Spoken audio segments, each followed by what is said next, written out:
Nous voici maintenant à la correction de l'activité 4 en maths, les conversions de mesures. Nous sommes le 9 juin. Deux premiers numéros, on doit ordonner les mesures de longueur et de masse. Dans le cas du numéro 1, plus grande à la plus petite. Il faut faire des conversions d'abord, donc pour avoir toute la même unité de mesure. Moi ici, je vais choisir une unité de mesure qui est à peu près au centre. Si on s'imagine le tableau de mesure, je vais choisir de rester en mètres. Donc, je vais convertir toutes les autres mesures en mètres. Donc, 0,4 décimètres, ça c'est l'équivalent de 4 cm ou 0,04 mètres.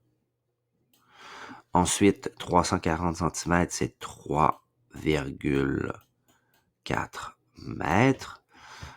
0,002 km, c'est 2 mètres. Donc, de la plus grande à la plus petite, on va avoir 340 cm, qui est plus grand que 3 mètres, qui est plus grand que 0,002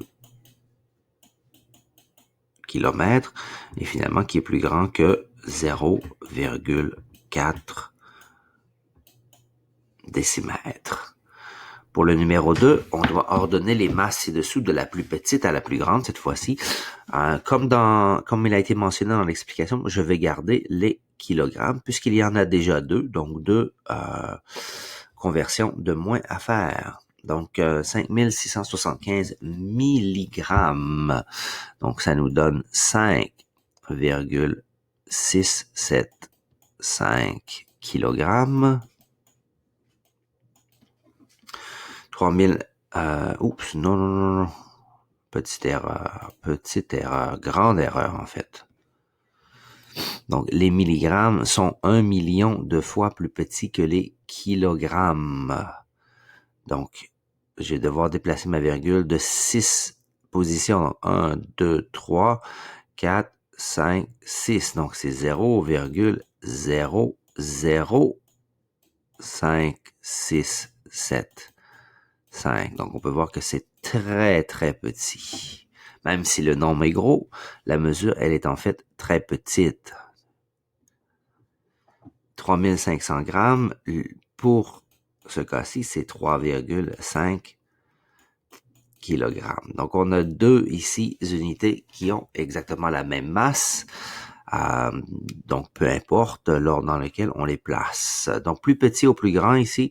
Donc, on va y aller avec 5675 milligrammes, qui est la plus petite.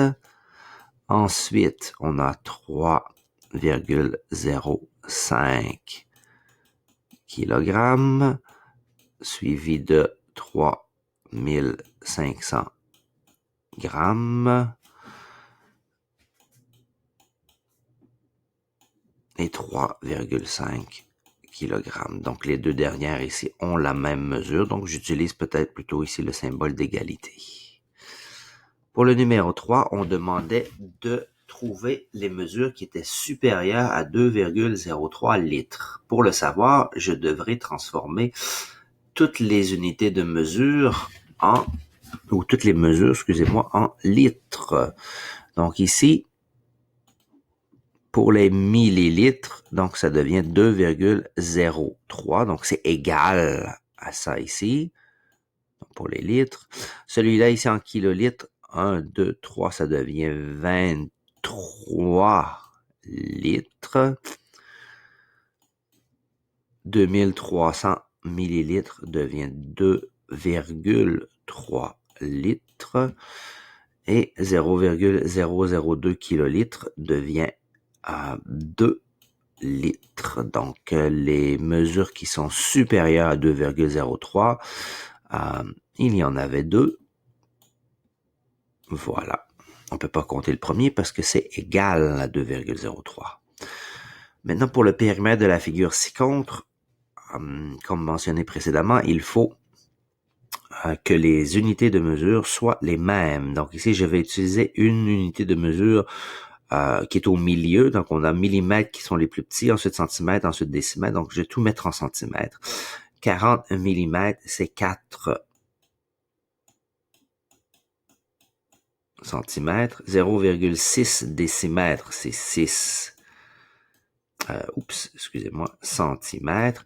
Donc, 6 plus 4 plus 8, on peut tout de suite voir que le périmètre est égal à 18 centimètres.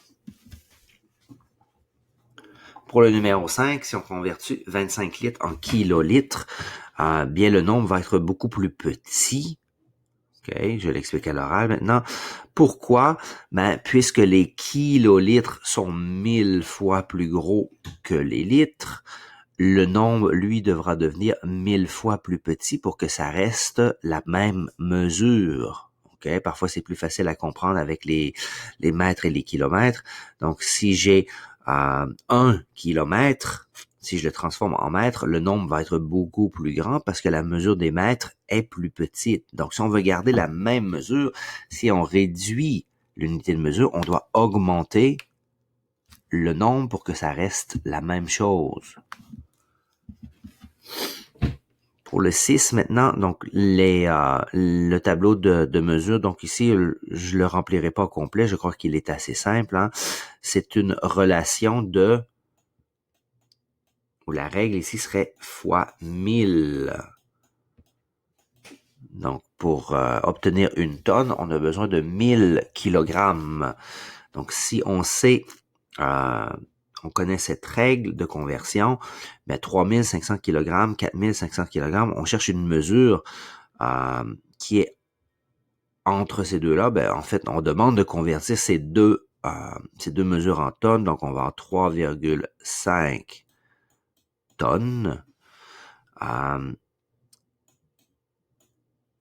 Et 4,5 tonnes. On utilise le T pour représenter les tonnes ici.